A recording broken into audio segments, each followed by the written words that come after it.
NDA के उम्मीदवार और कोटा से सांसद ओम बिरला 18वीं बार लोकसभा के स्पीकर चुन लिए गए। प्रधानमंत्री नरेंद्र मोदी ने सदन में प्रस्ताव पेश किया। रक्षा मंत्री राजनाथ सिंह ने समर्थन किया। सदन में हां और ना की गूंज सुनाई दी और प्रोटेम स्पीकर भर्तृहरि महताब ने ओम बिरला को लोकसभा का स्पीकर घोषित कर दिया। ओम बिरला को स्पीकर की गद्दी तक पहुंचाने के लिए मोदी आए और सदन में विपक्ष के नेता की हैसियत से राहुल गांधी भी वहां पहुंचे। हाथ मिलाया, फोटो खिंचवाया, ताली बजाई, ताली बजी भी, बाकी लोग भी, बाकी जो सांसद थे उन्होंने भी तालियां बजाई। इंडिया ब्लॉक ने स्पीकर के उम्मीदवार के तौर पर जो के सुरेश को पेश किया था, मत विभाजन की जब बारी आई तो उस पर उन्होंने कुछ नहीं बोला। आवाज आई भी तो ओम बिरला को बधाइयों के लिए सिर्फ आवाज आई।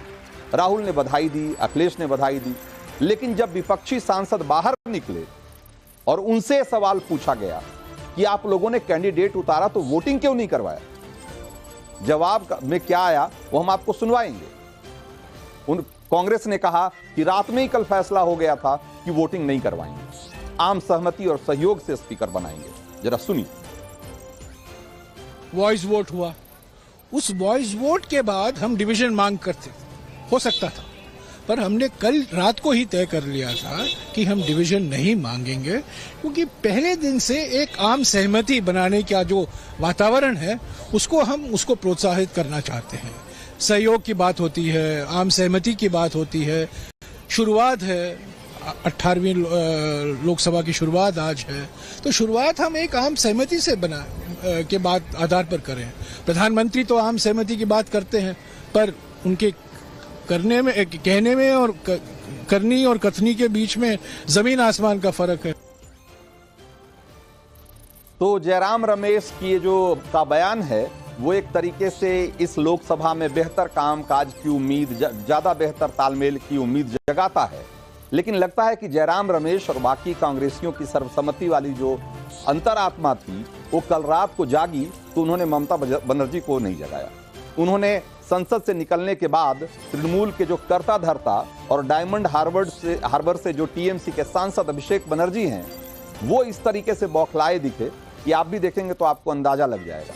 उन्होंने ताबड़तोड़ आरोप लगा दिया कि टीएमसी को मत विभाजन के पक्ष में थी, लेकिन टीएमसी ने वोट डिवीजन की बात भी उठाई, लेकिन सत्ता पक्ष ने उसे अनसुना कर दिया और कांग्रेसियों ने भी साथ नहीं दिया। जरा सुनिए एक बार उनसे।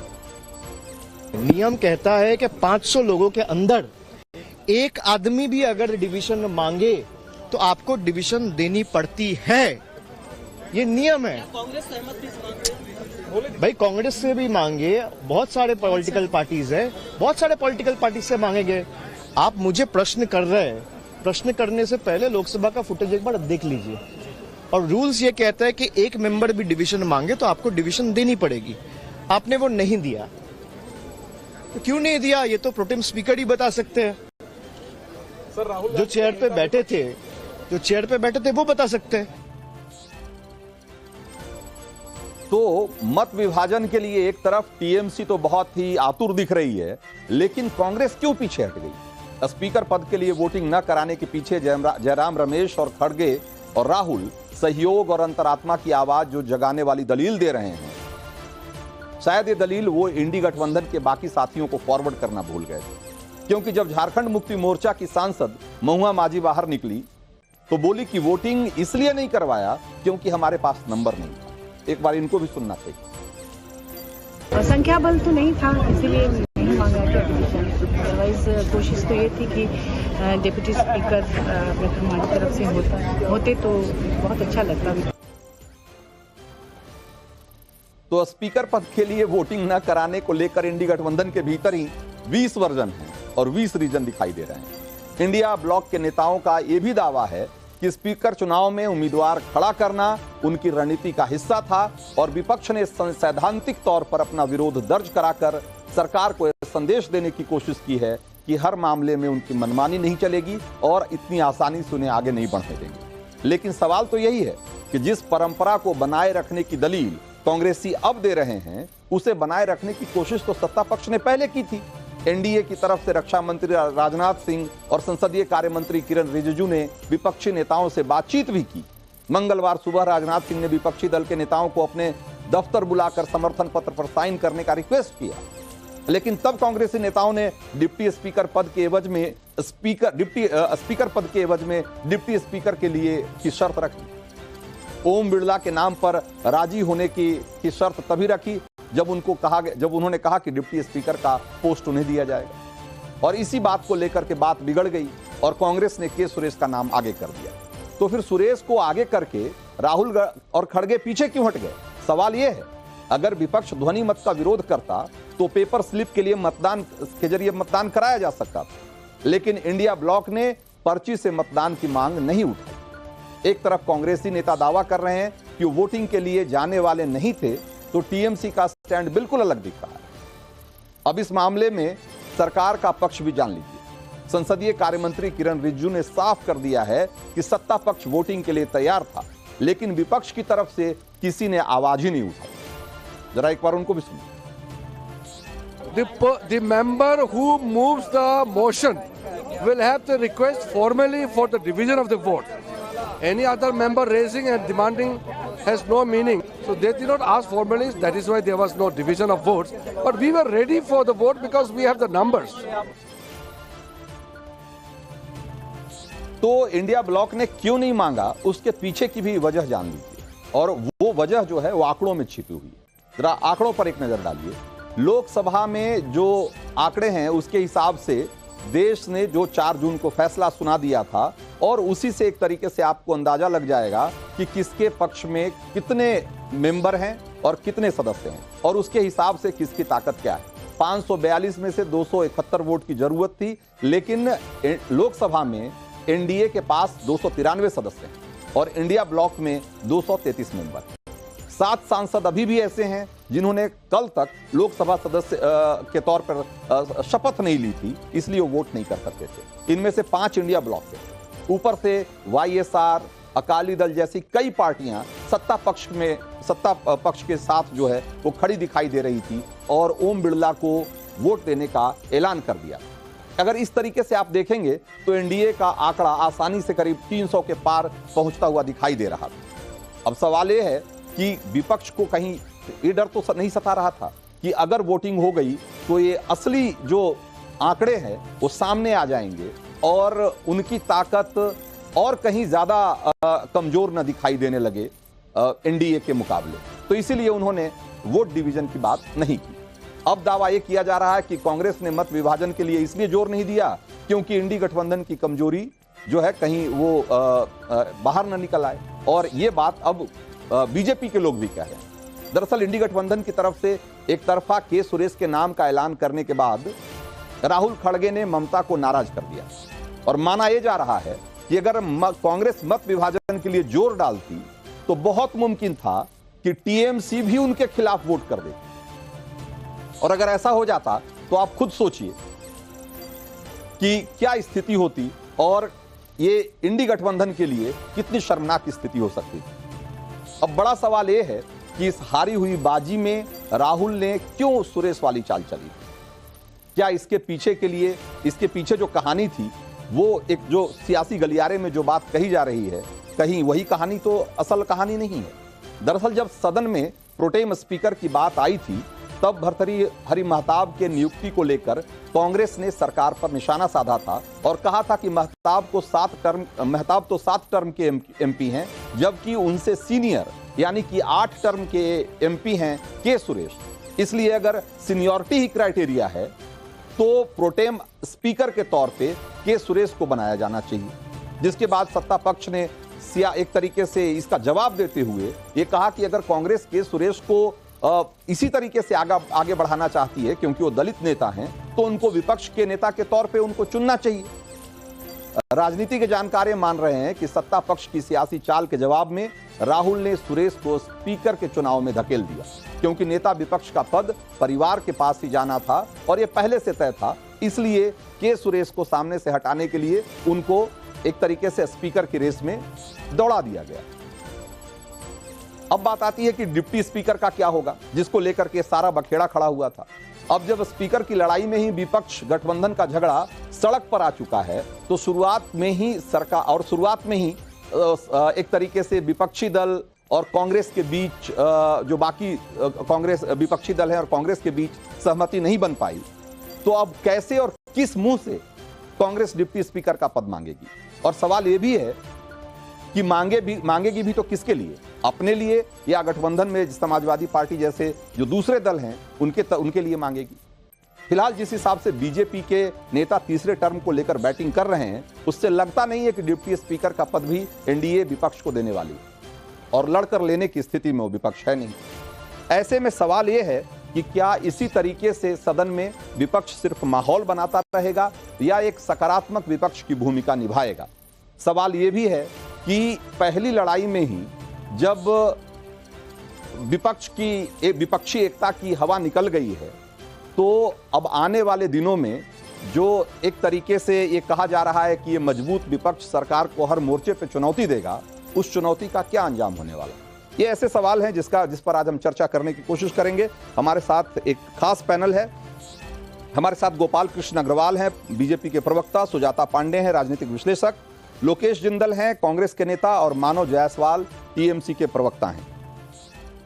सबसे पहले लोकेश जिंदल, क्या इसलिए मत विभाजन नहीं कराया गया क्योंकि आपको इस बात का डर था कि अगर मत विभाजन हुआ तो इंडिया गठबंधन की जो कमजोरी है, उसमें आपस में जो फूट है वो निकलकर और सामने आ जाएगी, और आप जो आंकड़ों के हिसाब से अभी तक सिर्फ पिछड़ते हुए दिख रहे थे, अब और ज्यादा कमजोर दिखाई देने लगेंगे?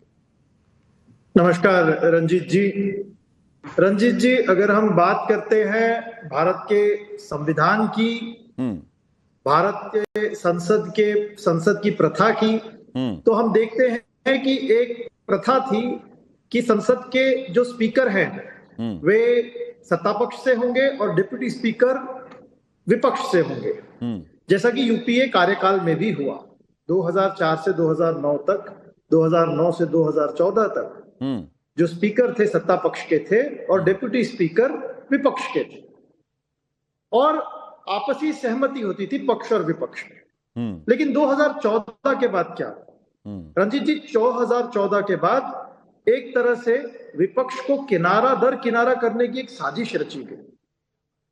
जो डेप्यूटी स्पीकर का पद था वो भी एआईएडीएमके को दिया गया बीजेपी द्वारा, क्योंकि वे प्रो बीजेपी थे, और 2019 में तो डिप्टी स्पीकर का पद एकदम खाली रहा। जबकि डिप्टी स्पीकर की मैं बात कर दूं, आर्टिकल 93 के तहत स्पीकर और डिप्टी स्पीकर का चुनाव तुरंत हो जाना चाहिए, ऐसा संविधान कहता है।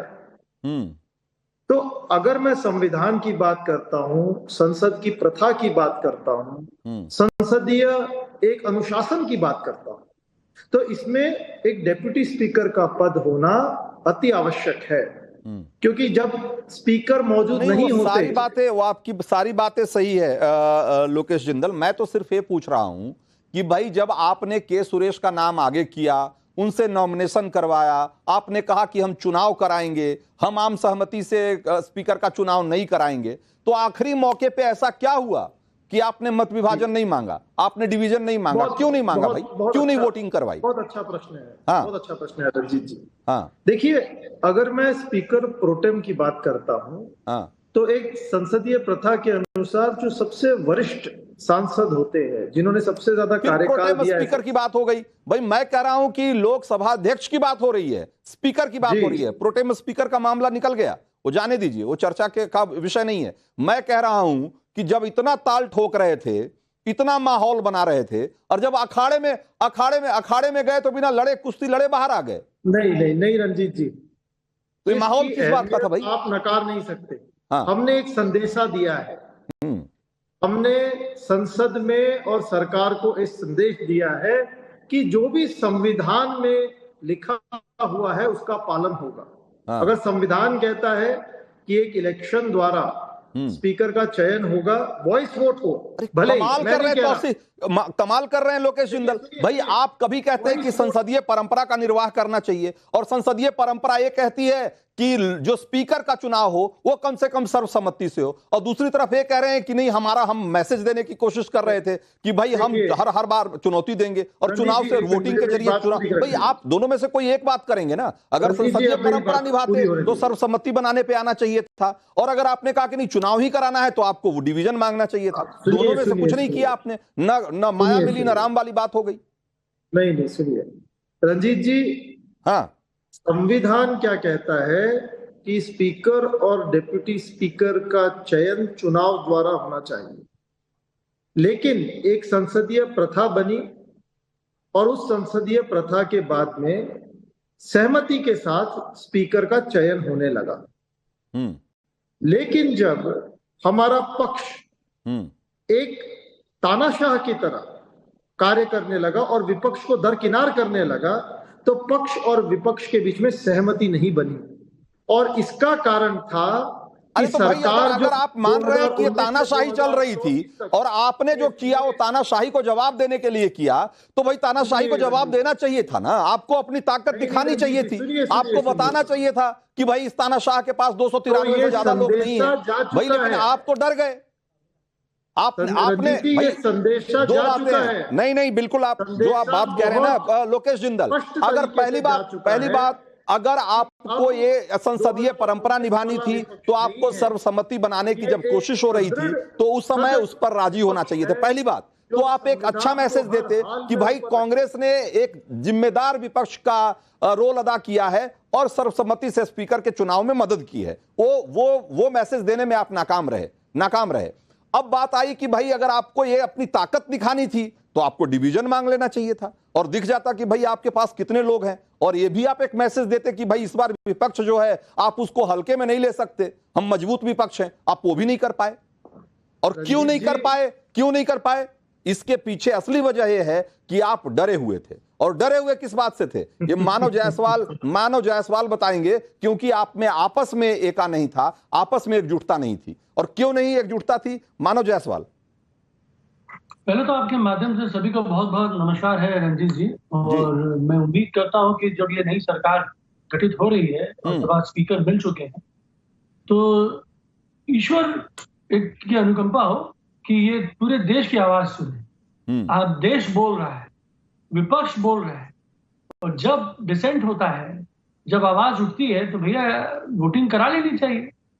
लेकिन ये अभी भी विपक्ष की आवाज नहीं सुन भाई। आपकी आवाज राहुल गांधी नहीं सुन रहे भाई, राहुल गांधी आपकी आवाज नहीं सुन रहे ना मानव जायसवाल। आप ही के नेता अभिषेक बनर्जी आज निकले और उन्होंने कह दिया कि भाई हम तो डिवीजन के पक्ष में थे।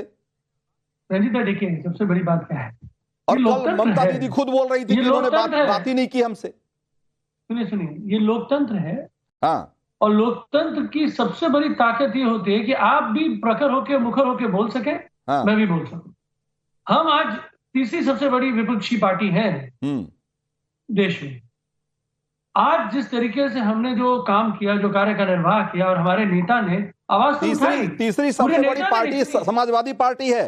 तीसरी सबसे बड़ी पार्टी समाजवादी पार्टी है। विपक्ष नहीं सुने। अच्छा विपक्ष, हाँ ठीक है, चलिए, हाँ मान लिया, हाँ मान लिया नहीं। हाँ। आप मानेंगे क्या? तो सच्चाई है, सच्चाई सच को मानना पड़ता है। ठीक है, इसको इतना दिल पे लेने की बात नहीं है। दिल पे लेने की बात ही नहीं है। दिल के अरे मैं आपको कुछ बोल नहीं रहा भाई, क्या तकलीफ दे रहे। इंपॉर्टेंट बात क्या है कि जब हमारे नेता ने बोला तो भाई खाली नेता ने, हमने बोला कि बहुत सारे एमपी ने आवाज उठाई, लेकिन वो कान जो है ना बहरा जाता है। जो हमारे जो प्रोटेम स्पीकर है जो रहे कुछ क्षण के लिए, वो किसकी बातें सुन रहे हैं? अरे भाई मैं कह रहा हूं कि प्रोटेम स्पीकर ने नहीं सुना, सरकार ने नहीं सुना भाई। सारी बातें ठीक है, क्या विपक्ष में लोग एक दूसरे की सुन रहे हैं? क्या एक दूसरे से बात कर रहे हैं? क्या भाई ममता बनर्जी आपकी पार्टी कह रही है कि हमसे इस बारे में बात ही नहीं हुई स्पीकर को लेकर। आज जब बाहर आए अभिषेक बनर्जी तो कह रहे कि भाई हम तो डिवीजन के पक्ष में थे, हमारी बात को अनसुना कर दिया कांग्रेस ने। तो भाई कौन किसकी नहीं सुन रहा है? आप आरोप लगा रहे हैं सरकार पे, और यहाँ आपके नेता कह रहे हैं कि हम विपक्ष के लोग ही हमारी नहीं सुन रहे। आपके सो-कॉल्ड सहयोगी नहीं आपको सुन रहे हैं। नहीं, ये तो बोला ही नहीं कि विपक्ष के लोग नहीं सुन रहे, उन्होंने तो बोला कि सरकार नहीं सुन रही है। बिल्कुल भाई, वो कह रहे हैं कि हमारी बात अनसुनी कर दी गई, अनसुनी कर दी गई। किसने अनसुना? ये मान लिया मैंने कि सरकार ने अनसुना किया। मैं कह रहा हूं कि क्या आपके लोग खड़े हुए क्या आपके साथ? सुनिए ना, अभी मैंने कुछ एक बात बोला, विपक्ष नाम लिया, आप सुने नहीं। ये जो विपक्ष जो शब्द है ना, बड़ा चुभता है भाजपाइयों को। आप नहीं है, आप भाजपाई नहीं है, मैं मानता हूँ बात को, लेकिन भाजपाइयों को विपक्ष बड़ा चुभता है, वो समझ नहीं पाते हैं। लेकिन सच्चाई क्या है, हमारे नेता ने प्रखर होकर बोला है और बहुत क्लैरिटी से बोला है कि आज भी ये अहंकारी सरकार सुनना नहीं चाहती, आज भी ये दुराचारी सरकार देश की बात दबाना चाहती है, आज भी एंकरों को विपक्ष मानव जायसवाल, मैंने मान लिया 1 मिनट के लिए कि सरकार नहीं सुनती, मान लिया। मैं कह रहा हूं कि आपके लोग आपकी नहीं सुन रहे। भाई आपकी बात अगर सुनी जाती, अभिषेक बनर्जी और टीएमसी के नेताओं की बात सुनी जाती, तो कांग्रेस ने डिवीजन मांगा होता, कांग्रेस ने कहा होता कि भाई मतदान कराइए, पर्ची से मतदान कराइए, लेकिन नहीं करवाया, नहीं करवाया ना। तो आपके लोग आपकी कहां सुन रहे हैं? गोपाल कृष्ण अग्रवाल, ऐसी बात नहीं है। नहीं, बात तो ऐसी ही है, आप स्वीकार नहीं कर रहे, ये अलग बात है। गोपाल कृष्ण अग्रवाल भाई अगर सरकार नहीं सुन रही, चलिए वो तो सत्ता पक्ष और विपक्ष की लड़ाई है, लेकिन विपक्ष के लोग आपस में एक दूसरे की नहीं सुन रहे। देखिए, बिल्कुल स्पष्ट है कि सहमति की बात करके, सहमति की ये जो बात करते हैं विपक्ष वाले, कर रहे थे जो स्पीकर के नाम पे, वो अल्टीमेटली रूलिंग पार्टी के साथ क्या सहमति बनाएंगे, उनकी अपनी सहमति नहीं है। टीएमसी और जो बाकी पार्टी, इवन शिरोमणि अकाली दल, जो एनडीए के जो ओम बिरला जी हैं, उनको सपोर्ट करने के लिए बात कर रहे थे।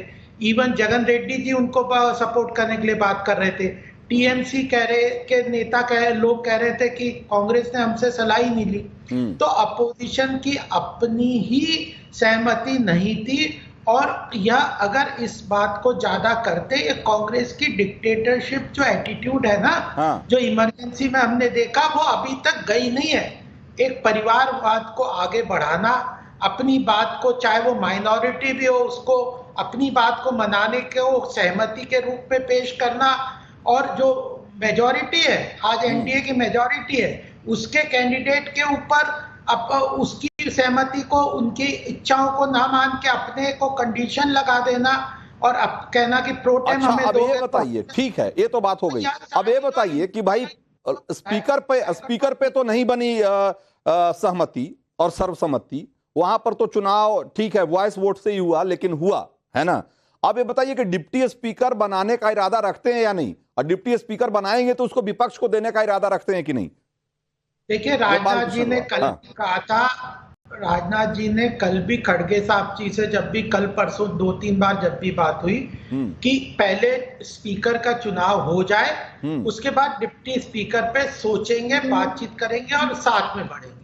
तो देखिए, एक चीज हमें अपोजिशन को पूरी तरह से समझना पड़ेगा कि सहमति का मतलब ये नहीं होता कि मेजॉरिटी की बात को काट के जो माइनॉरिटी वाले कहें वो मान लो तो सहमति है, वो ही सहमति है। सहमति का मतलब है कि जो रूलिंग पार्टी है, जो एनडीए है, जो मेजॉरिटी है जिसकी, उनकी बातों को भी स्पेस दे। और मैं आपको बताऊं, 9 स्टेट्स में अभी जहां विपक्ष की सरकार है, वहां पे स्पीकर और स्टेट असेंबली में जो डिप्टी स्पीकर है, रूलिंग पार्टी की ही है। ठीक है, ये बात आ चुकी है, ठीक बात है।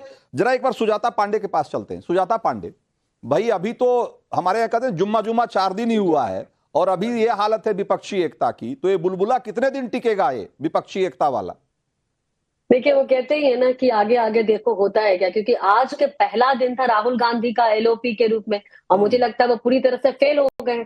फेल इसलिए हो गए क्योंकि जो एलओपी की जो प्रमुख भूमिका होती है वो यही होती है कि पूरा विपक्ष को एक साथ लेके चलने के लिए। यहाँ पे तो कुनबा ही बिखरता नजर आ गया। आपको 1 नहीं 2 नहीं 3-3 4-4 नेता कहते आए कि हमसे तो संपर्क ही नहीं किया गया, और संपर्क सिर्फ इस ध्वनि मत का विभाजन करने के लिए नहीं किया गया, स्पीकर चुनने में भी समय संपर्क नहीं किया गया। तो ये कांग्रेस का माईवे और हाईवे तो बहुत ही उजागर हो चुका है। टीएमसी के नेता तो कहते आए, टीवी पे कह रहे हैं कि भाई हम राहुल गांधी को अपना नेता नहीं मानते। हमारा नेता तो हमारा विपक्ष में जो बैठा हुआ टीएमसी का वही है, और हमारी नेता तो ममता बनर्जी है। ममता बनर्जी कभी राहुल गांधी को नेता मानेंगी ऐसी मेरी तो कोई ये नहीं है। दूसरी बात, जो आज पूरी तरह से विपक्ष जो है ना, जिसको बोलते हैं कि वो मुखौटा उतर गया है, और आज शायद इसीलिए ये जो ध्वनि मत का विभाजन नहीं करने के बाद, क्योंकि एनडीए के पास में संख्या बल है, ये सरकार मजबूती से खड़ी है, सारे जो घटक है वो एक साथ जुड़े हैं, उसमें कोई टकराव नहीं हुआ, किसी ने भी किसी तरह की का आपको विरोधाभास नजर नहीं आया, जो कि विपक्ष की उम्मीद थी। और साथ ही साथ जिस तरह से एक कंटिन्यूटी की बात कर रही थी सरकार, और जिसको विपक्ष कहा रहा था कि नहीं ये कंटिन्यू नहीं होगी, ये तो सरकार जो है वो थोड़ी लचर होगी, थोड़ी सी कमजोर होगी, वैसे कुछ भी देखने को आपको नहीं मिला। आपको दिखा कि स्पीकर भी वही है, प्रधानमंत्री के तेवर भी वही हैं, जो कार्य हो रहे थे वो भी वही है, रिपोर्ट कार्ड भी जारी कर दी गई है,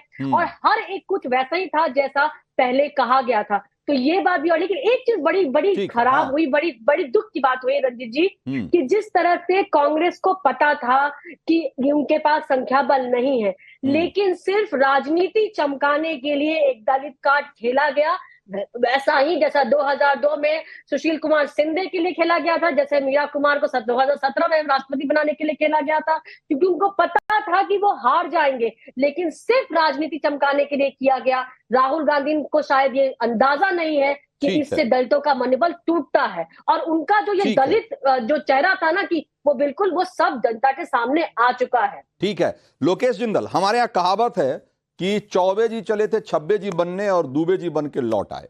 भाई आप कहां तो चले थे कि भाई आप स्पीकर बनो, का पद ले लो, हमें डिप्टी स्पीकर दे दो।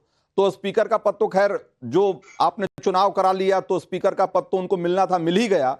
अब डिप्टी स्पीकर का पद भी आपको नहीं मिलेगा, ये बात भी कमोबेश तय हो गई है, क्योंकि आपके पास आंकड़े नहीं है, क्योंकि आपके पास सदन में ताकत नहीं है। लेकिन आप बाह चढ़ा कर बात कर रहे थे, अब लीजिए वो भी गया आपके हाथ से। हो सकता है कि पहले सहमति बन जाती कि स्पीकर हम रख लेते हैं, डिप्टी स्पीकर आपको बना देते हैं, लेकिन वो भी नहीं हो रहा, क्योंकि आपने जब स्पीकर के लिए चुनाव करा लिया तो अब डिप्टी स्पीकर पे भी चुनाव होना तय है, और अगर चुनाव होगा तो वहां भी आप हारेंगे। रंजीत जी, एक कारण था कि संविधान का एक अहम मुद्दा लेकर कांग्रेस ने चुनाव लड़ा, और जब राहुल गांधी जी शपथ ले रहे थे तब उनके हाथ में संविधान था। क्योंकि जो बातें आपको लग रही है कि हमने बनाई है, वो दरअसल संविधान में लिखी हुई है।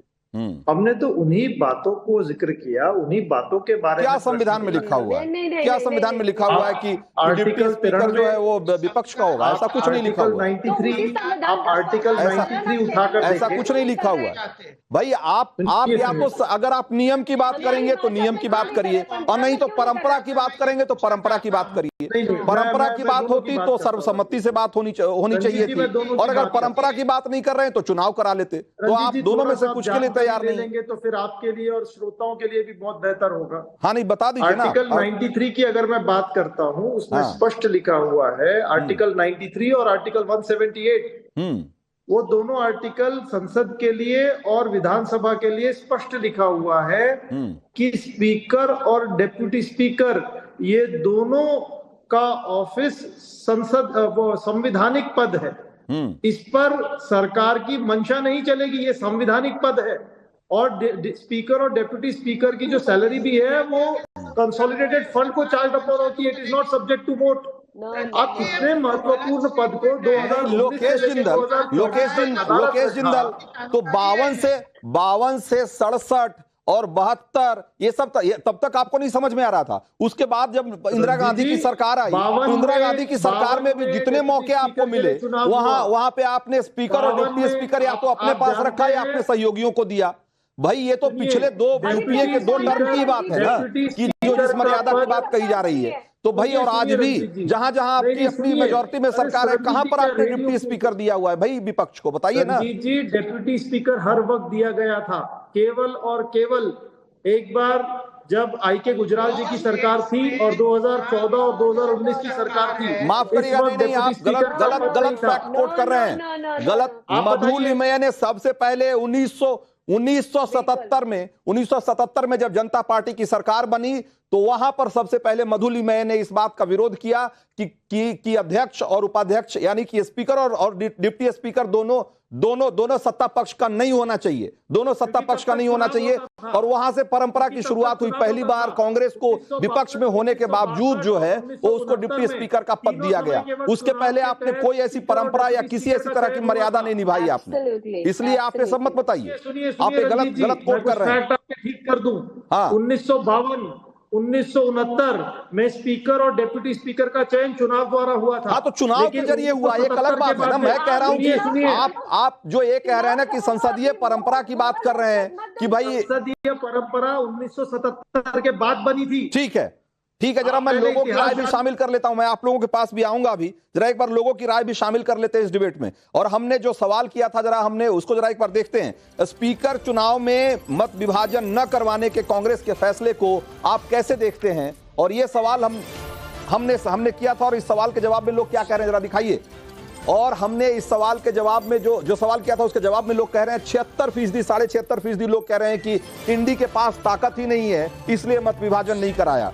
और टीएमसी का साथ नहीं मिलने की आशंका थी, इसलिए मत विभाजन नहीं कराया, ऐसा मानने वाले लोग करीब 19% लोग हैं।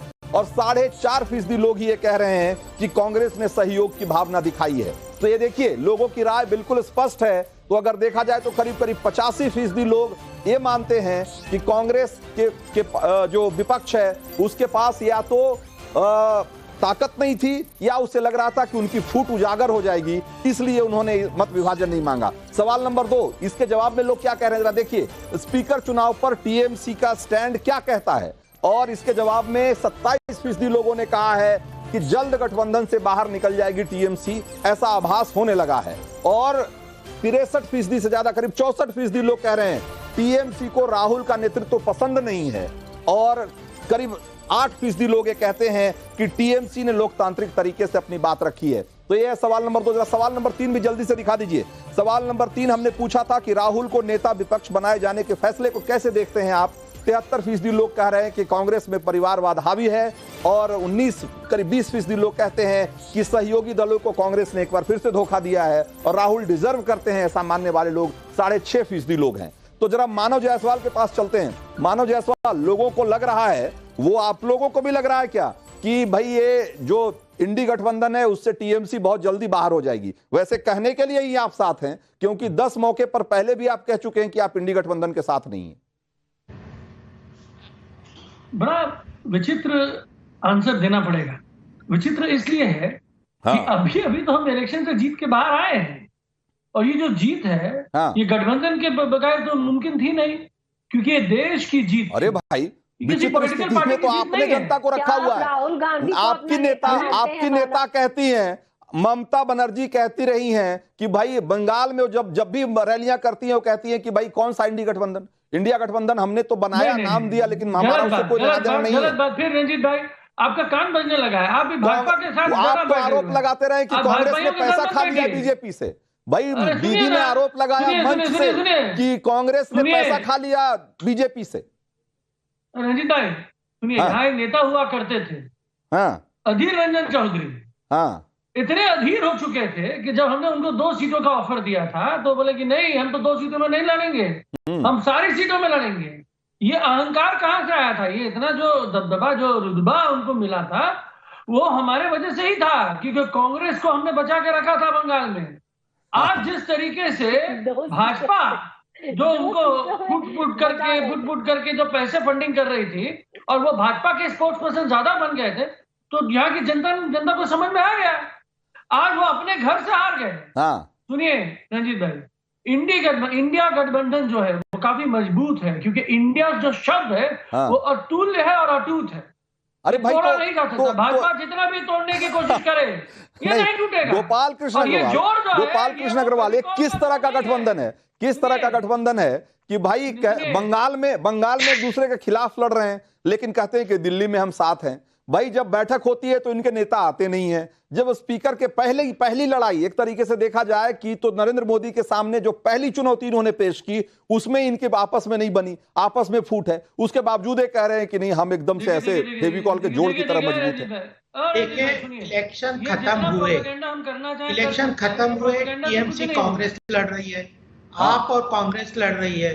या तो एक तरीके से जनता को ठगने के लिए ठगबंधन इन्होंने बनाया था, फॉल्स नैरेटिव, सब संविधान बदल देंगे, ऐसे ऐसे सब चीजें उल्टी सीधी इन्होंने जनता के बीच में प्रचार करने का प्रयास किया, तो जनता के बीच में थोड़ी बहुत गलतफहमी फैल गई। बट अल्टीमेटली तो यह ठगबंधन है जो कि अपने भ्रष्ट नेताओं को बचाने के लिए, वह भ्रष्टाचार में लोगों को आपस में बचाने के लिए या परिवारवाद को, व्यक्तिवाद को ऊपर करके ठीक है, अपने सत्ता त्यागने के लिए बना हुआ है। सुजाता पांडे भाई, जो अभी जिस तरह का गठबंधन, ये जो इंडिया गठबंधन दिख रहा है और जिस तरह का इक्वेशन दिख रहा है, टीएमसी कांग्रेस, आपको क्या लगता है कितने दिन चलने वाला है? मुझे लगता है ये बहुत दिन नहीं चलेगा रंजीत जी। इसके कारण यही है क्योंकि जो सरकारें हैं राज्यों में वो एक दूसरे से लड़ती रही हैं, तो स्टे और ये जो 2024 का जो इंडिया अलायंस का जो मैंडेट है वो जो छत्रपों का मैंडेट है। आप यहाँ उत्तर प्रदेश में एसपी के साथ इनका गठबंधन था तो उसका मैंडेट है, तमिलनाडु में डीएमके का मैंडेट है, केरल में उनके साथ जो गठबंधन था उसका मैंडेट है, फिर और आपका मैंडेट। तो ये देखिए, आप जिस तरह से देखिए कि केजरीवाल के साथ जो इनका था कि हाँ ये बिल्कुल साथ में खड़े थे, और जिस दिन केजरीवाल की बेल रुक गई उस दिन वहां पे कांग्रेस के जो नेता है वो कह रहे हैं कि भाई 100 चूहे खा के बिल्ली हज को चली। वहां पे लेफ्ट वाले उनसे, जब प्रियंका गांधी वायनाड में अपना पर्चा भरने गई है तो फिर लेफ्ट ने ये आधिकारिक रूप में बयान दिया है कि प्रियंका गांधी यहाँ क्यों आ रही है फिर से, राहुल गांधी क्या लड़े ये कम नहीं था। उसके बाद आप और इनका ये तो हो ही चुका है, टीएमसी आप यहीं पे देख रहे हैं। तो ये कितनी देर चलेगा, क्योंकि विरोधाभास तो बहुत कार्यकर्ताओं के लेवल पे है, वोटरों के लेवल पे है। ये कितने देर तक चलेगा? ये गठबंधन नहीं, ये ठगबंधन था। क्योंकि ये ऐसा कैसे हो सकता है कि आपने एक चुनाव लड़ा, आपने एक मैनिफेस्टो तक अपना एक मानव जायसवाल विपक्ष के ऐसे ही गठबंधन के लिए अटल बिहारी वाजपेयी कहा करते थे कि भाई कहीं का ईंट कहीं का रोड़ा, अब भानुमति ने कुनबा जोड़ा। तो ये वही कुनबा आप लोग बना के बैठे हैं। रंजीत भाई, हाँ, ये जो एनडीए है, हाँ, डेमोक्रेटिक अलायंस है, कितना डेमोक्रेसी है तो सबको पता है, कितने मेंबर है भाई, हाँ, कितने पार्टियों का गठबंधन है जी। और आप लोग, मुझे पता नहीं है आजकल चैनलों में क्या हो जाता है, मुझे समझ में नहीं आता कि मैं कहाँ बैठा हूं। सरकार किसको चलानी है? हाँ, एनडीए को। सरकार और देश की कमान मजबूती से किसने पकड़ रखी है? विपक्ष ने। क्यों? क्योंकि भाई जहां आप ढीलेंगे हम आपको टान लेंगे, हम टानेंगे। और देश ने तो ये मैंडेट दिया है। और ये सुनिए, क्षमता रखिए सुनने की, क्षमता रखिए। पहली बात और आखिरी बात, ये किसी भी कोई भी परिवारवाद या कुछ नहीं, ये जनता का मैंडेट है। ये कोई बाहुबली लोगों का मैंडेट नहीं। और आप जनता का मैंडेट तो क्लियर है ना मानव जायसवाल, कि आपको विपक्ष में बैठना है और एक सकारात्मक विपक्ष की भूमिका निभानी है। रंजीत भाई सुनिए, पहली बात मैं बोल दूं, पहले कोई टोके नहीं, मैं जानता हूं कि लोग टोकते रहेंगे, ये इनका काम है। देश की गति को टोक देना नोटबंदी के साथ, व्यापारियों को प्रताड़ित करना अनर्गल जीएसटी के साथ, ये चल रहा है। लेकिन सुनिए, जनता जागरूक है और मैं आपको बता देना चाहता हूँ, जवाबदेही एनडीए की है। एनडीए बीजेपी अकेले की नहीं है पार्टी, 40 से भी ऊपर लगभग 48 पार्टियों के साथ इन लोगों ने गठबंधन बना के किया है। और दूसरी बात, हमको जो मैंडेट मिला है, जब जनता ने हमको मैंडेट दिया है और आप जो उसकी बातें कर रहे हैं, तो किस मैंडेट की बातें कर रहे हैं? क्या आप ये बोलना चाहते हैं कि विपक्ष सफल था? विपक्ष ने किया, एनडीए को मिला है। फिर देखिए इनको उतारू हो गए, मैंडेट आपको मिला है, आप मुझे बताइए ना।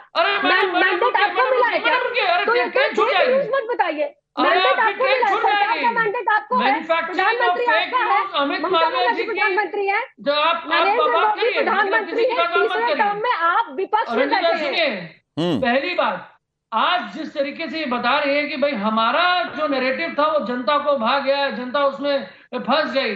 अरे जुमलाबाज तो आपके पार्टी में है, आपके गृह मंत्री जुमला बोलते हैं, उनका पेटेंट वर्ड है। आपने देश को बरगलाया था। नहीं, मतलब मुझे ऐसा लग रहा है, नहीं आपकी बातों को सुन के ऐसा लग रहा है मानव जायसवाल कि जैसे कि मैंडेट जो है ना, मैंडेट आपको मिला है कि इस देश में सरकार चलाने का, मतलब आपकी बातों से भाई मैंडेट बहुत क्लियर है मानव जायसवाल कि आपको विपक्ष में रहना है और विपक्ष के तौर पे एक सकारात्मक विपक्ष की भूमिका निभानी है। ये मैंडेट है और क्लियर मैंडेट है। पता नहीं आपको कैसे गलतफहमी हो जा रही है कि भाई आपको देश चलाने का मैंडेट मिल गया है। ना देश की जनता ने कितने करोड़ वोट ज्यादा पाया है बीजेपी जी? 1 करोड़। 1 करोड़। अगर 1 करोड़ वोट माइनस हो जाता ना तो बीजेपी 100 सीटें माइनस हो जाती। अरे हो जाता, फिर वही बात, हो जाने को तो बहुत कुछ हो जाता, बहुत कुछ हो सकता था, लेकिन हुआ नहीं ना। अब इस क्या हो जाता इस पर थोड़ी थोड़ी बहस होगी। होने को तो बहुत कुछ हो सकता था। और ये तो दिन पर दिन गिरते जा रहे हैं। इनका मुखौटा गिरते गया, आज ये गिर रहे हैं। आज पता चल रहा है टीएमसी बंगाल से बाहर क्या कर पाई, दिखा दी। अरे पूरा देश में अयोध्या तक हम हार रहे हैं। आप जिस एजेंडे से देश को तोड़ना चाहते थे वो एजेंडा आपका खत्म हो गया है। और बचा क्या है? अरे बचा क्या है? जीत पाई है कि टीएमसी बंगाल से बाहर एक डिवीजन हमारा मांगा गया, आपने वोटिंग नहीं होने दिया। क्षेत्रीय पार्टी है टीएमसी। चलो ठीक है, कांग्रेस जो कि मैं एक बात पूछना के चाहता चक्कर में फंसी है। मैं 12 एक बात राज्यों पूछना में चाहता हूं। शून्य है माना। ठीक है, मुझे लगता है कि भाई जो मैंडेट की बात अभी कर रहे हैं मानव जायसवाल, और मैंडेट इस देश का बहुत क्लियर है कि भाई इस देश में ने एक बार फिर से एनडीए को क्लियर कट मैंडेट दिया है, बहुत स्पष्ट बहुमत दिया है, और जो विपक्ष को जिस तरह का नंबर मिला है, आंकड़ा मिला है, उनको एक सकारात्मक विपक्ष की भूमिका निभानी चाहिए। और इसकी शुरुआत हो सकती थी स्पीकर के निर्विरोध चुनाव के जरिए, एक सर्वसम्मति से चुनाव के जरिए, जो कराने में विपक्ष नाकाम रहा है। फिलहाल इस देश का मूड मीटर जो कार्यक्रम है उसमें आप सभी मेहमानों का बहुत बहुत शुक्रिया। हमारे पास वक्त इतना ही था। For more of such videos, do like, share and subscribe to ET Now Swadesh.